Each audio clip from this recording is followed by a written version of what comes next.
आइए हम सुने विज्ञान की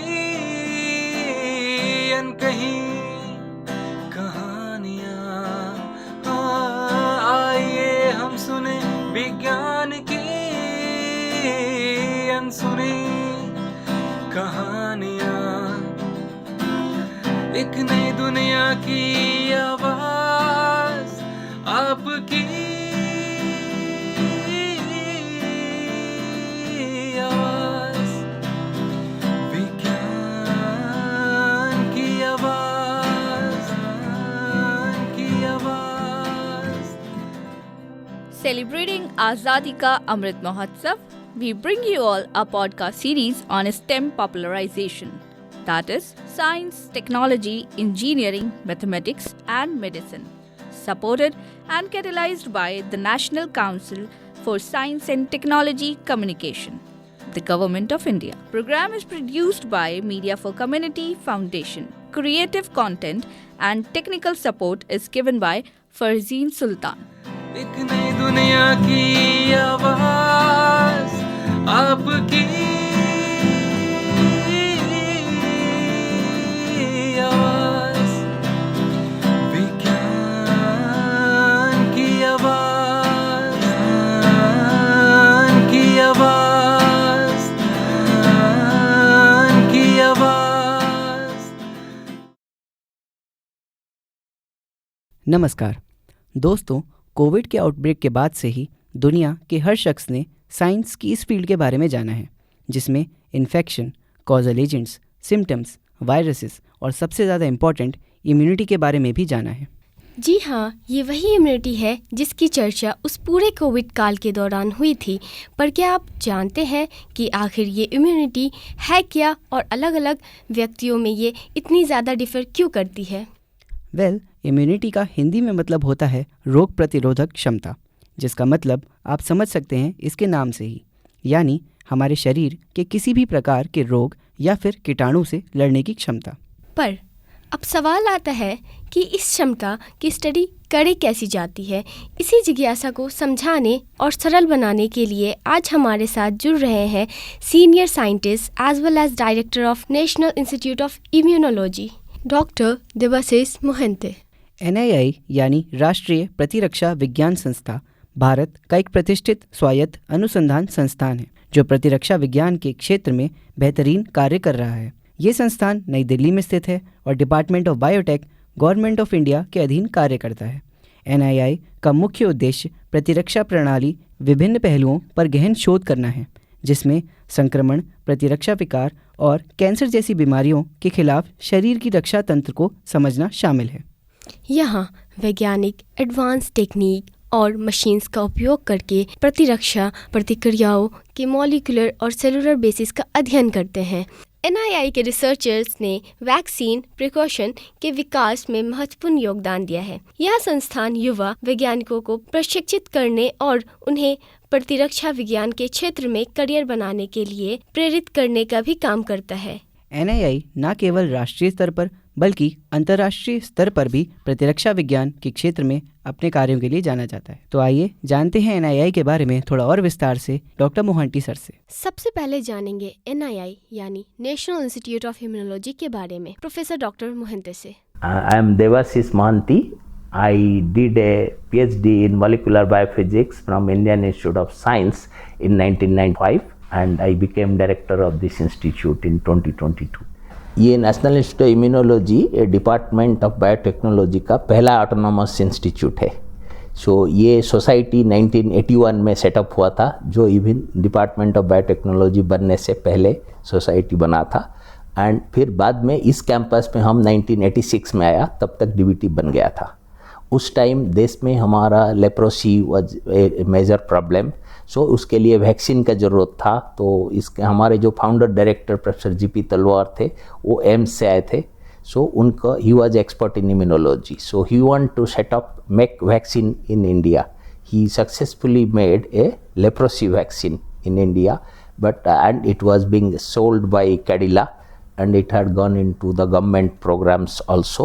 But over years what has happened is due to better hygiene and other things, the leprosy has gone down and all. उसके अलावा वो एक अटेम्प्ट किए थे एक कॉन्ट्रासेप्टिव वैक्सीन बनाने के लिए, because population growth was a big problem at that point of time. So वो भी काफ़ी देर तक सक्सेसफुल हुए थे, बट बाकी दूसरे वैक्सीन और कंट्रासेप्टिव वैक्सीन में थोड़ा सा फ़र्क है। सो बाकी दूसरे वैक्सीन वो 100% एफिशिएंट नहीं भी है, फिर भी आप यूज़ कर सकते हैं, बट कंट्रासेप्टिव वैक्सीन ऐसी चीज़ है उसको 100% सक्सेसफुल होना चाहिए। वो काफ़ी देर तक सक्सेस हुए थे, इवन उसका क्लिनिकल ट्रायल भी हुआ था, वो सेफ था, बट वो पूरा देर तक सक्सेसफुल 100% एफिकेसी नहीं था उसका, तो उसको यूज़ नहीं हो पाया। बट फिर भी वो एक it was a big achievement if you think it was done in the late 80s and all in India. So उसके बाद institute has gone into other areas of basic immunology and other type of works in immunology. अब जानेंगे national institute of immunology के vision के बारे में।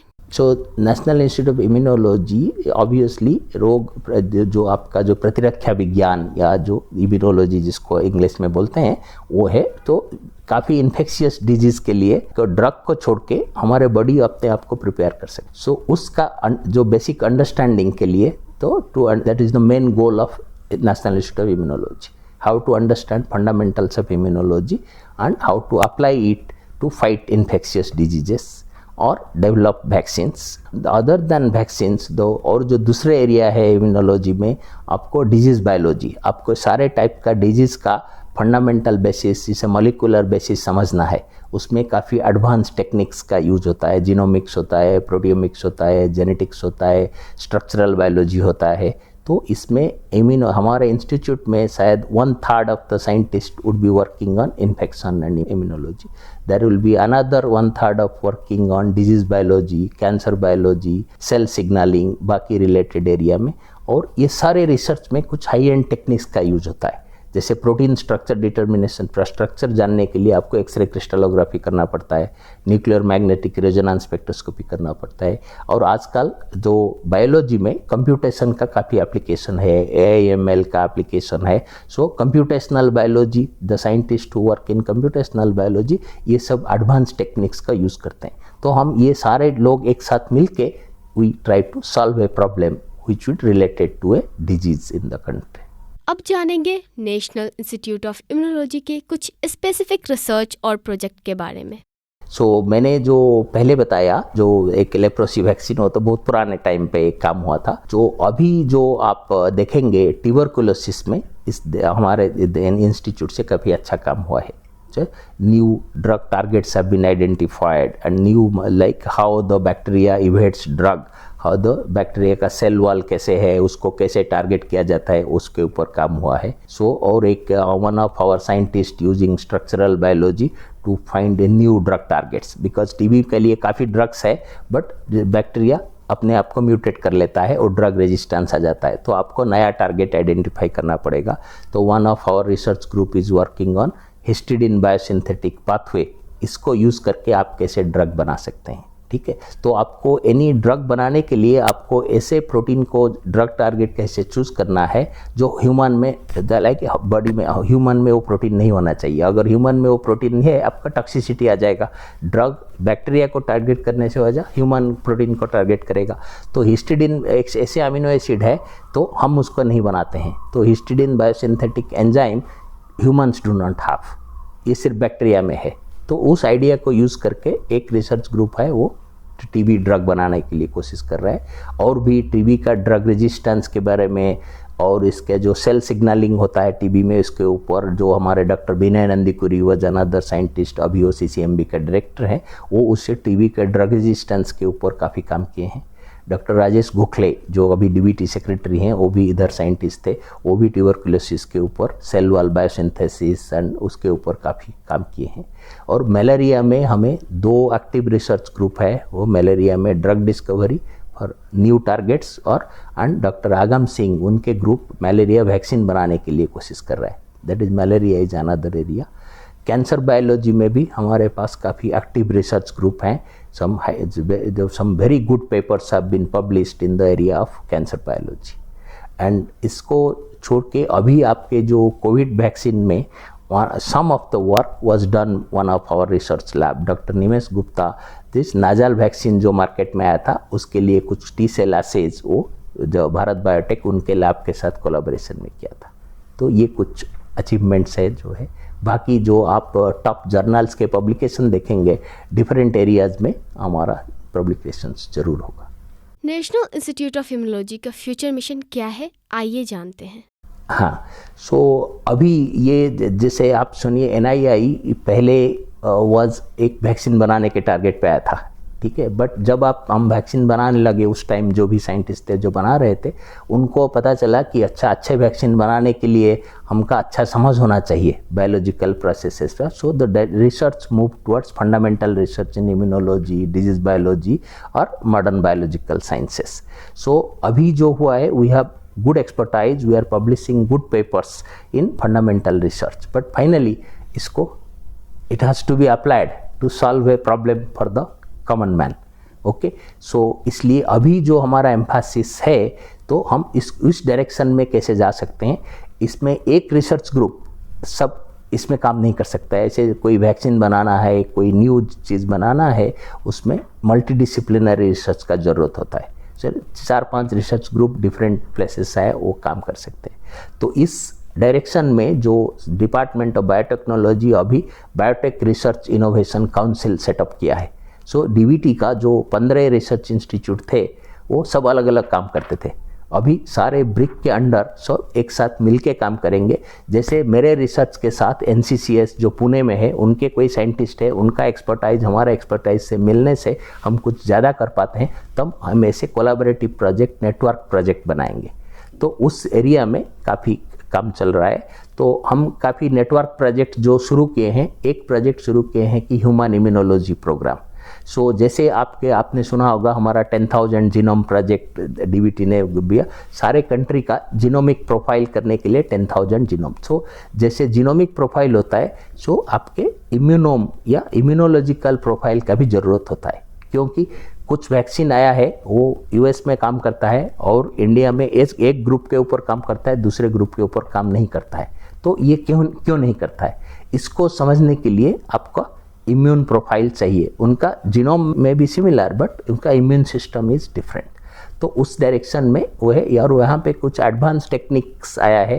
तो in addition to regular immunology techniques like T cell assays, B cell assays, जो epitopes and all, addition to इसको single cell transcriptomics बोलते हैं। जो बॉडी में जो डिफरेंट टाइप्स का सेल्स है वो कैसे फ़र्क होते हैं, कोई डिफरेंट प्रोटीन्स उसमें एक्सप्रेस होते हैं। जो मसल सेल है उसमें एक टाइप का प्रोटीन एक्सप्रेस होते हैं, जो हेयर का सेल है उधर और दूसरे टाइप का प्रोटीन होते हैं। तो इसीलिए तो हार्ट का सेल में और कोई टाइप का, किडनी में और कोई टाइप का। तो आप सिंगल सेल ट्रांसक्रिप्टोमिक्स यूज़ करके आप पता कर सकते हैं कौन सा सेल्स प्रोटीन्स एक्सप्रेस हो रहे हैं। उसके बेसिस पे आप नई न्यू सेल टाइप्स आप आइडेंटिफाई कर सकते हैं। तो सिंगल सेल ट्रांसक्रिप्टोमिक्स का इम्यूनोलॉजी में काफ़ी यूज़ हो रहा है। तो इसको यूज़ करके हमारा एक ह्यूमन इम्यूनोलॉजी प्रोग्राम एक प्रोजेक्ट है। और एक दूसरा प्रोजेक्ट है उसको हम INTGS बोलते हैं, Indian national tuberculosis genome sequencing project. तो हमारे देश में अभी ड्रग रेजिस्टेंस ट्यूबरकुलोसिस काफ़ी ज़्यादा है, बट हमारा जितने जो ड्रग रेजिस्टेंस ट्यूबरकुलोसिस को अभी जब आप आइडेंटिफाई करते हैं क्लिनिक में, आपको जैसे कोई भी बैक्टीरियल कल्चर करके डिटेक्ट करता है, जैसे ब्लड कल्चर करते हैं, यूरिन कल्चर करते हैं। कुछ बैक्टीरिया जो फास्ट ग्रो करते हैं, आपका कल्चर रिजल्ट 3 दिन 36 आवर्स में आ जाता है। बट जो TB बैक्टीरिया है बहुत स्लो ग्रोइंग बैक्टीरिया है। तो इसका जो ड्रग रेजिस्टेंस पता करने के लिए आप कल्चर करके करेंगे तो इट विल टेक 1 महीने लगता है इसका टेस्ट में। बट अभी जो जीनोमिक्स टेक्निक आया है, जो ड्रग रेजिस्टेंस बैक्टीरिया है उसके जीनोम में कुछ म्यूटेशन है, इसके वजह से वो ड्रग रेजिस्टेंस बन गया। तो इसीलिए अगर आप TB बैक्टीरिया का जीनोम सीक्वेंस कर सकते हैं तो जीनोम सीक्वेंस में आपको कंप्यूटेशनल एनालिसिस करके AI/ML यूज़ करके आप प्रेडिक्ट कर सकते हैं कि ये बैक्टीरिया ड्रग रेजिस्टेंट होगा।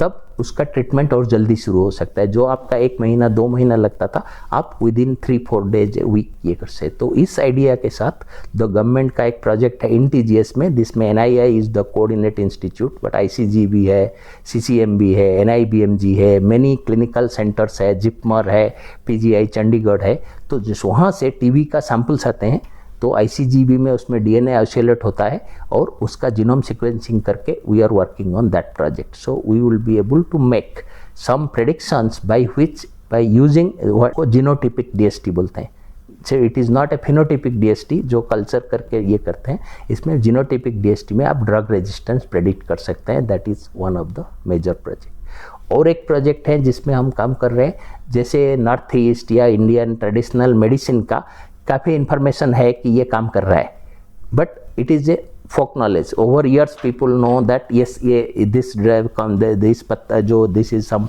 plant extract और कोई भी है ये काम करता है against this disease, it is works against diabetes, it works against kidney disease, but इसका जो scientific और molecular basis nobody has worked out.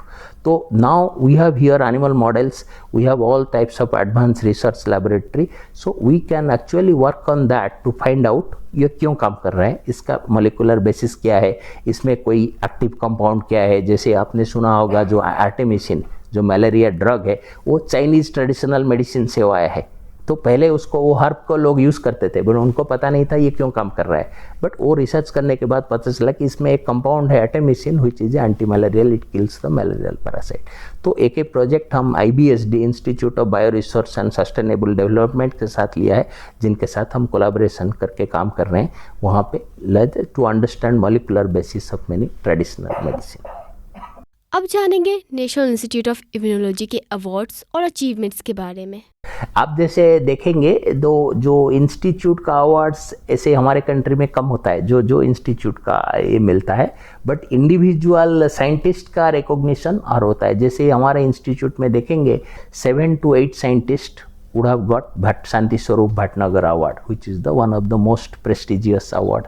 So और डॉक्टर गोखले जो इधर साइंटिस्ट थे उनको इन्फोसिस प्राइज मिला था। Infosys prize it is given by Infosys on all over the globe, like it is a world level prize. Doctor Gokhale had got that is one, and also we have 3 science academies to इसका fellowship, like it is by a nomination you become a fellow of a science academy, Indian national science academy, Indian academy of Science in Bangalore and that is National Academy of Sciences in Allahabad. तो इसका जो fellowship highly competitive होता है, देर will कम से कम there will be 15 scientist from our institute who are fellows of various academy. So in terms of individual recognition and like it has been, and some of our former directors would also be Padma Shri and all these things. आइए अब जानते हैं national institute of immunology की क्या ऐसी uniqueness है जो उसे और इंस्टीट्यूट से अलग बनाते हैं। दो नोटेबल और यूनिक वो जो बनाता है इसमें एक है कि we have both application oriented research as well as very good strength in fundamental biology, and that is वो एक ये है। प्लस दूसरे जो इन टर्म्स ऑफ फैसिलिटीज़ देखेंगे तो ये हमारा animal facility, because it was originally made as a vaccine research institute, we have a very good animal facility including a primate research facility, the monkeys, like if you want to try certain things on the monkeys। और अभी हम जो last 2 years में जो नया facility जो बनाया है, आप पहले तो जो प्राइमेट फैसिलिटी था वो that was used for reproductive biology research, vaccine testing और समथिंग, बट अभी आप जैसे इन्फ्लुएंजा वैक्सीन ट्राई करना चाहेंगे, कोविड वैक्सीन मंकी के ऊपर ट्राई करना चाहिए, आपको एक एडवांस लेवल का बायोसेफ्टी फैसिलिटी चाहिए, उसको BSL-3 फैसिलिटी बोलते हैं। ठीक है, सो BSL-3 फैसिलिटी डिफरेंट लेवल का होता है। जैसे आप देखेंगे एक छोटा सा लैब होगा, उसमें सिर्फ आप बैक्टीरिया को लेके काम कर सकते हैं या वायरस को लेके काम कर सकते हैं, बट आप उसको स्मॉल एनिमल में उस बैक्टीरिया को इन्फेक्ट करके टेस्ट करेंगे तो उसके लिए थोड़ा एडवांस लेवल का फैसिलिटी चाहिए, BSL-3 for small animals. But जो BSL-3 फॉर प्राइमेट्स होता है वो और एडवांस्ड होता है। तो इंडिया में शायद नेशनल इंस्टीट्यूट ऑफ वायरोलॉजी एक ही इंस्टीट्यूट और हमारा सेकेंड इंस्टीट्यूट है जहाँ पे हमारा BSL-3 फॉर प्राइमेट्स हमारे पास है, वो एक यूनिक। और हमारा animal facility I can undoubtedly say is best in the country, starting from small animals to primates, you can do all types of animal experiments in our institute, and even ये जो BSL-3 for primate बना है उसमें एक vaccine बन रहा है जो यूरोपियन यूनियन के साथ कोलैबोरेशन में उसके ऊपर रिसर्च चल रहा है, उसको बोलते हैं cobra vaccine, computationally design broadly reactive antigen. मतलब जो इन्फ्लुएंजा वैक्सीन क्या होता है, जो हर साल इन्फ्लुएंजा वायरस म्यूटेट कर जाता है, आप लास्ट ईयर जो वैक्सीन बनाए थे इस साल वो वैक्सीन काम नहीं करेगा तो फिर नया वैक्सीन बनाना पड़ता है। तो ये कोब्रा वैक्सीन का ये आइडिया है, तो वायरस तो म्यूटेट करता है बट लास्ट 50 ईयर्स वायरस में क्या चेंज हुआ है उसको सारे कंप्यूटर में एनालाइज करके आप देखेंगे कौन सा part of the virus mutate नहीं कर रहा है, तो उस एंटीजन को यूज करके आप वैक्सीन बनाएंगे तो उसको आप 2 साल 3 साल 4 साल यूज कर सकते। तो उस वैक्सीन का ट्रायल जो टेस्ट एक्सपेरिमेंट चल रहा है वो हमारा ABSL3 में यूरोपियन यूनियन के साथ चल रहा है और बाकी काफ़ी रिसर्च इंस्टीट्यूट भी इन्वॉल्व है। These are one of our good facilities. और यहाँ पे हमारा जो अदर इक्विपमेंट के हिसाब से अभी हमारा NMR जो न्यूक्लियर मैग्नेटिक रेजोनेंस है, प्रोटीन स्ट्रक्चर आप सोल्यूशन में स्टडी कर सकते हैं, उसके हाई पावर NMR मैग्नेट चाहिए। हमारे पास वो 700 मेगाहर्ट्ज NMR भी है, एक्सरे क्रिस्टलोग्राफी भी है, प्लस अभी जो एक जैसे आप सुनते होंगे कि फैक्स मशीन होता है, फ्लोरोसेंट असिस्टेड सेल सॉर्टिंग, उसमें सेल टाइप इम्यूनोलॉजी के लिए ये बहुत इंपॉर्टेंट इंस्ट्रूमेंट होता है। तो आप डिफरेंट वो फ्लोरोसेंट असिस्टेड फैक्स के साथ इमेजिंग भी अटैच्ड है। तो अभी हम एक नया इंस्ट्रूमेंट ले रहे हैं इस साल, अभी वो 2-3 दिन पहले वो इधर पहुंचा इधर, तो दैट इज ऑलमोस्ट 7 करोड़। तो उसमें आप new type of immune cell देख सकते हैं और उसका इमेजिंग भी कर सकते हैं। तो in terms of equipment we are probably biological plus हमारा जो computational facility भी है, वो AI/ML का भी काफ़ी expertise है। In many projects we are using AI/ML, so these are the unique features। अभी हमने जाना NII के बारे में डॉक्टर देवाशीष मोहंती सर से। हम उम्मीद करते हैं आपको हमारा कार्यक्रम बेहद पसंद आया होगा। अगली कड़ी में आपके साथ जुड़ेंगे और जानेंगे डॉक्टर देवाशीष मोहंती सर की अचीवमेंट्स और रिसर्च के बारे में। नमस्कार।